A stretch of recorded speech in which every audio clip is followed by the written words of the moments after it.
Kedalam kau ni Tan Sri. Terdapat aktiviti penyelewengan dalam Jabatan Kerajaan melibatkan Perdana Menteri dan Menteri Kewangan serta sebuah syarikat koperasi.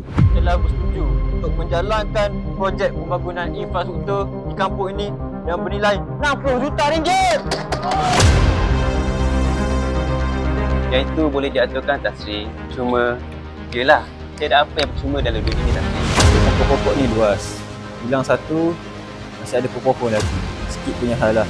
Kau buat kerja kau dapat apa yang kau nak. Kedalam kau ni Tan Sri.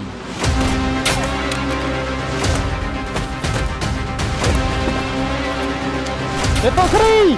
Cepat Dato' Sri!